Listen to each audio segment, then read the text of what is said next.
Voodoo conjures up images of mysterious ceremonies, frightening ceremonies, bloody with the sacrifice of animals, strange and secret rites.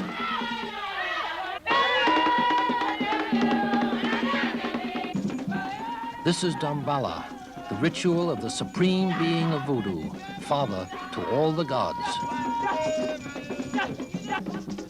Voodoo gods become one with the dancer, enter his body, speak with his tongue. Impervious to pain, trance and dance are joined in a frenzy of sight and sound. Here we see Ogun, the fire god of war, temperamental and savage. He thrusts his sword with wild abandon. Something of that sort. But we call it vital force. And simply by being battered with those leaves will give you immediately strength and courage. It will replace your own vital force. And I think this part of it has much greater value.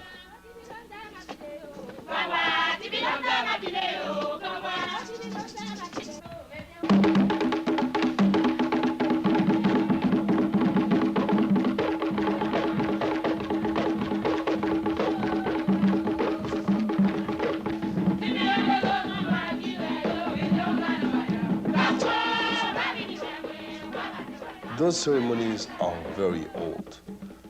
Some people say hundreds of years, but it looks much more like if it was thousands of years, many thousands of years. This portion is an Ogun ceremony. It is a ceremony to the god of fire, Ogufe or Oguferai, the blacksmith god, is the god of fire.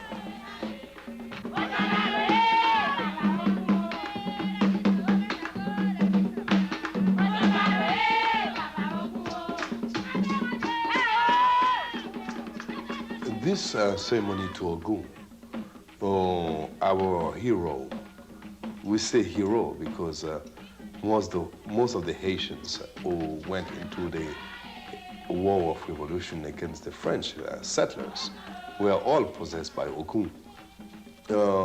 That's why he's so fiery and so fierce. Violent. He's somewhat violent, so to speak, because he is the god of war, the god of fire.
Why did you participate suddenly when it wasn't planned in the ceremony? The spirit has arrived much quicker than we expected. We can see the mambo who is in trance right now. For a minute we were left without a head, so that's why I had to go and carry on the process.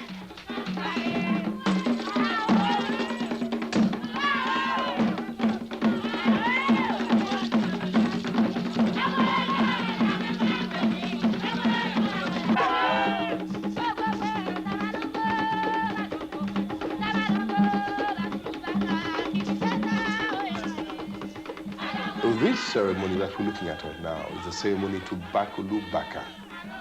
Bakulu Baka is the good ancestors. This is the good ancestors who are showing their strength, their power over fire. They are strong, they are powerful, and they are the one showing us how strong they are.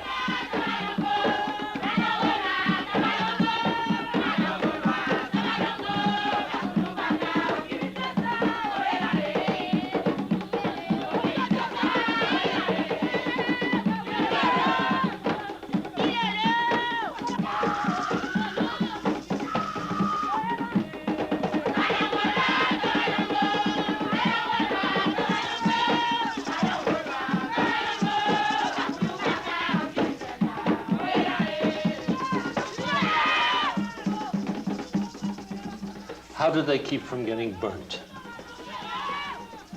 They cannot get burned because it is not them who is there, it is the spirit.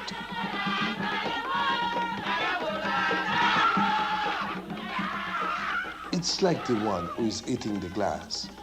It cannot be cut because it is the spirits doing it. It is completely the spirit. The body that you see there is just a support, it is just a horse.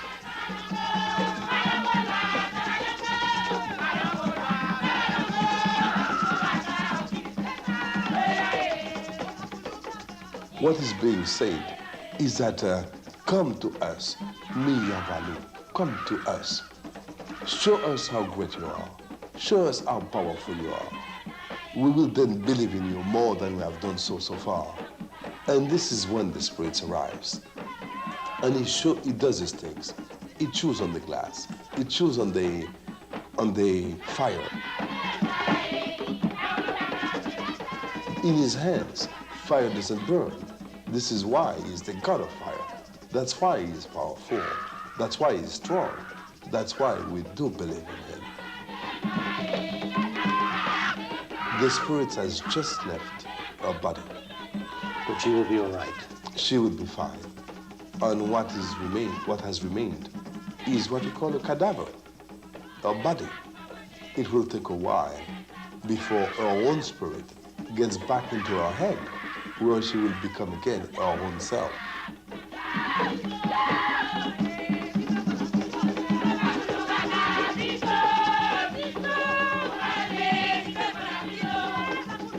He is showing his mastering.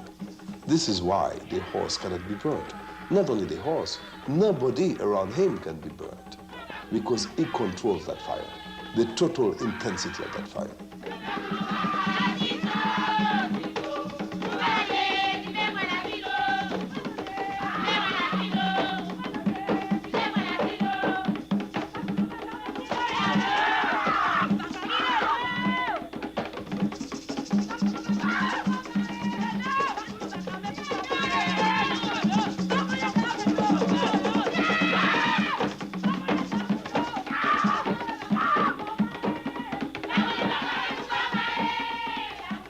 The ritual does not change.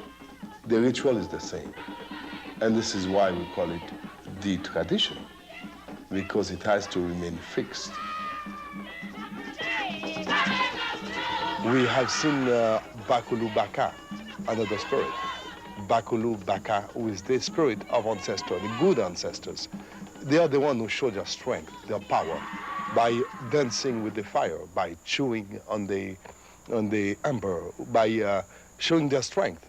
And it is at those moments that us, Voodooists, Haitians, whenever we do look at those manifestations that are way above what any one of us can do normally, that's when we say, thank you, we say, Aye Bobo, we say it is great.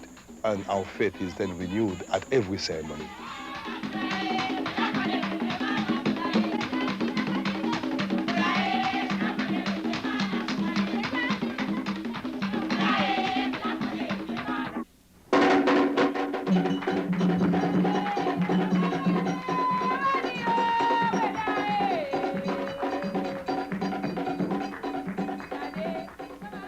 We're at the temple of Odette Latourwina, a Haitian choreographer who blends the creation of dance with voodoo ritual and tradition.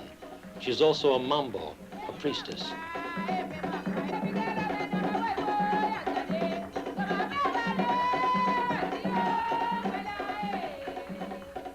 Odette, how long have you been a mambo? About 7 years now, Alan.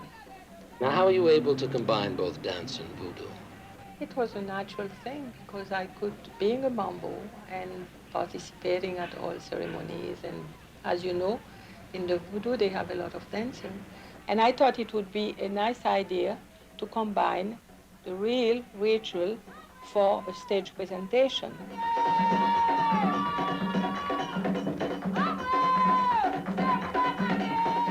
This is something which is dedicated to Ursule Dantor.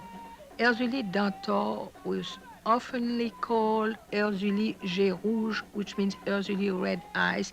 Is a very strong deity, and one of his attributes is to eat fire.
And the girl who is dancing it is an actual priest, not a mambo, but she's a unsi.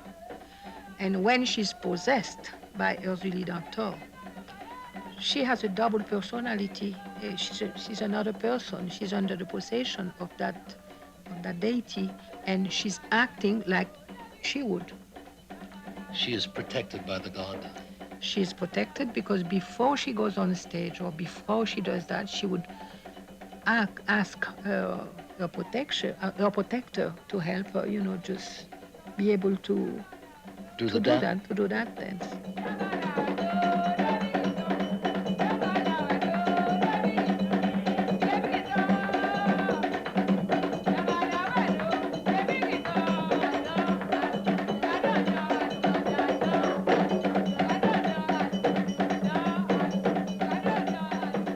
I have worked a lot with Haitian dancers, but they're all very strong about believing in what they're doing.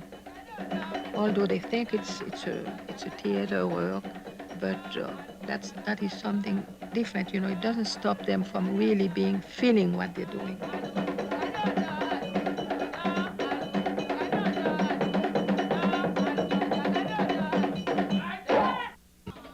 Ruler of the underworld.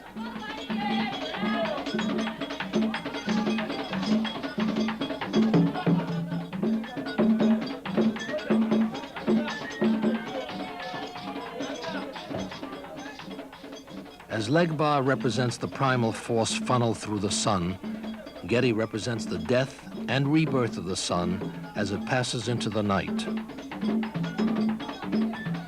In rebirth, he represents the sexuality and eroticism that maintains the continuity of the race.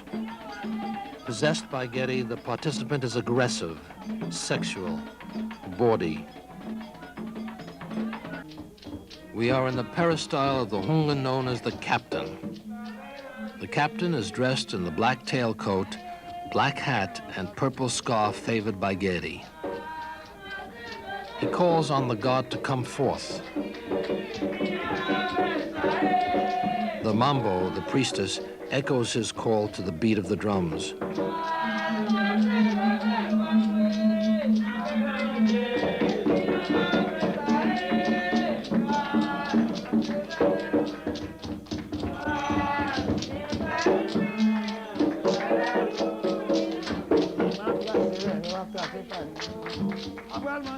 They shake the rattles close to the ground to catch the attention of the gods in the netherworld. The rhythm of the drums increase their tempo as Gedi, heeding the call, begins to manifest.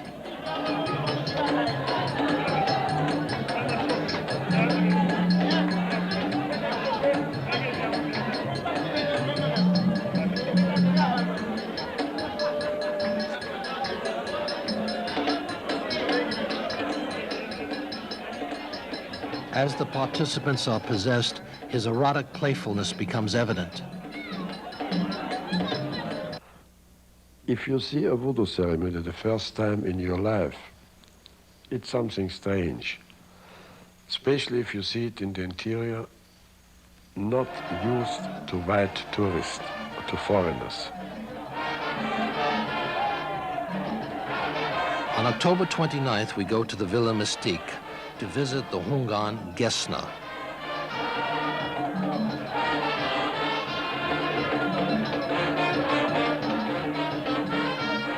We visit his temple, where many of the wealthy come to lose themselves in the rites.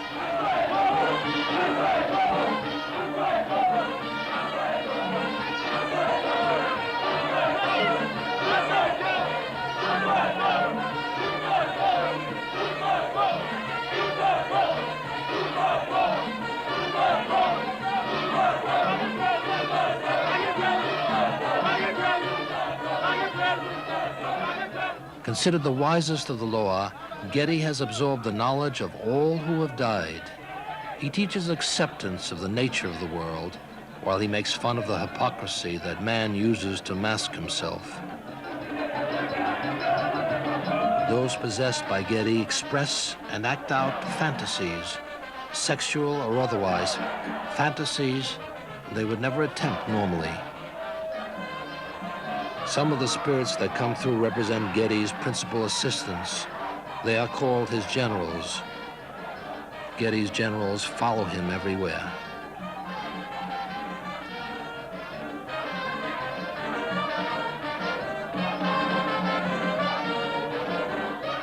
Virtually everyone is expressing Gedi.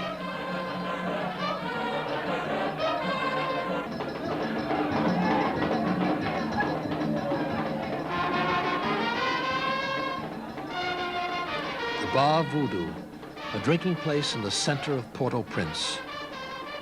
At night, the Bar Voodoo becomes a temple in which the Hungan owner leads his people in the exotic dances of Gedi. The loose sexuality of the participants and of those possessed becomes obvious. Singing and dancing for Loa is to us most important, because to us, life is rhythm. Without rhythm, there's no life. When rhythm stops, life also stops. So whenever we want to gratify our spirits, we sing and dance for them. We feel that this is the best way of giving ourselves and ultimately to receive them, which is the best gift one can receive.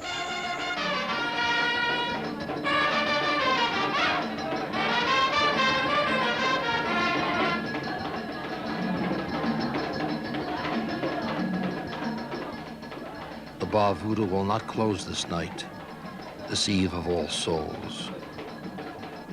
Tomorrow there will be the animal sacrifice at Gesna's temple. The dead live in space and the living ones live in time. And they met together in the cosmos. I told you that Gedi said the dead and the living are all my children. We are in the last day of the festival.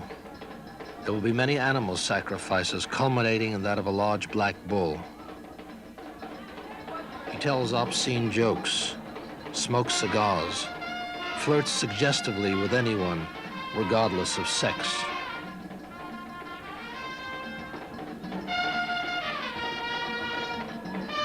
As they are falling into trance, they are putting on the black and purple of Getty.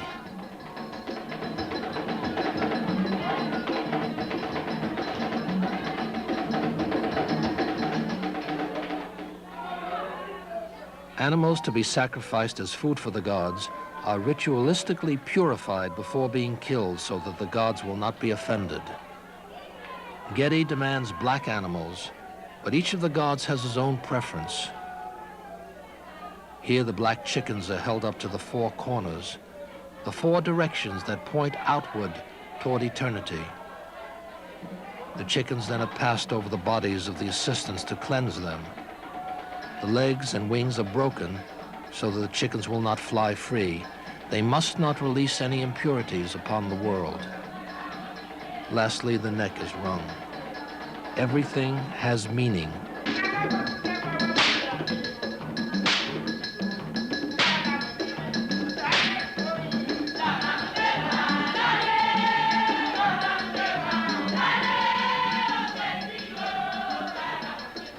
The black goats are being cleansed by being swung in the air. They are incapacitated first by having their testicles cut off. The Hungan tosses the testicles up in the air, and if they catch on the overhead wires, Getty has accepted the offer. The people all laugh and cheer because the offer has been accepted. The goats' throats are cut, the blood collected to be used in healing the sick. Everything has meaning. Everything has purpose.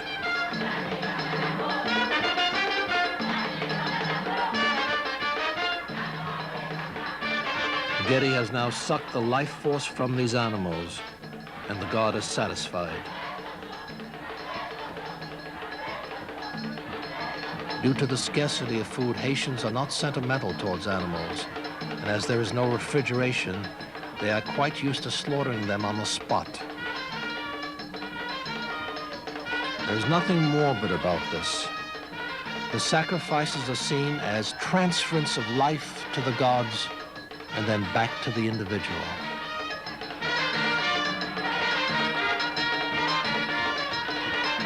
The carcasses can now be prepared and cooked for the evening feast.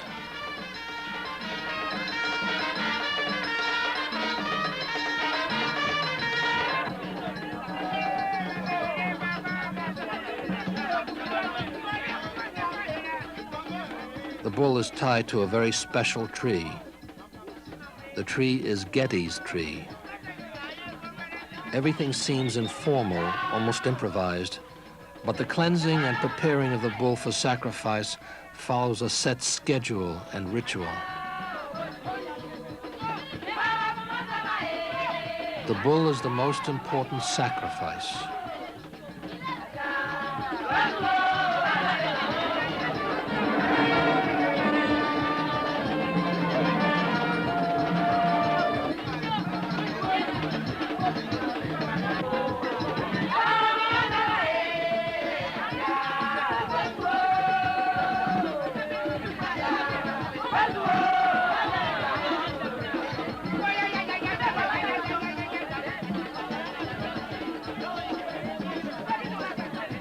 The evening brings the feast. All is merriment and laughter.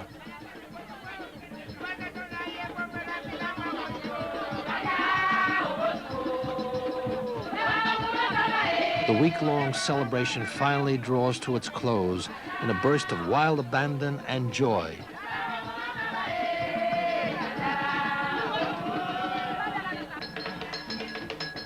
Getty, being the god of eroticism, it is not unusual for his feast to turn into a real orgy, for he will cause the body he has taken over to mount anyone he chooses, indiscriminate of sex. It is known for him to possess many at the same time.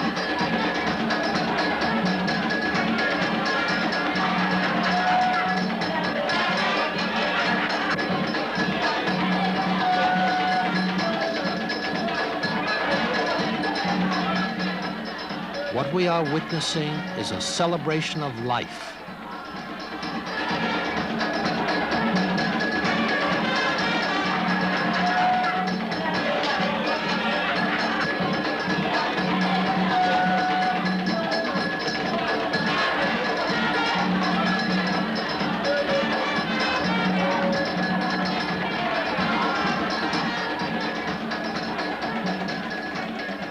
Haitian voodoo is very important to the preservation of the African heritage.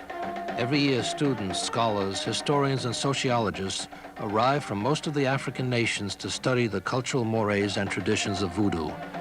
With the great speed of industrialization that has taken place throughout Africa, the continent has been brought into the 20th century within the space of 50 years. Much of the meaning and ritual of the old African religion and way of life has been lost. In Haiti, it remains virtually intact. Voodoo is practiced as it was 200, 500, even 1,000 years ago. Since very little of the ancient traditions were put down in manuscript form, there are virtually no records. So consequently, Haitian voodoo is the last great reservoir of information and actual practices of the old black religions of voodoo. It is possibly the most important export that Haiti has to offer in today's world.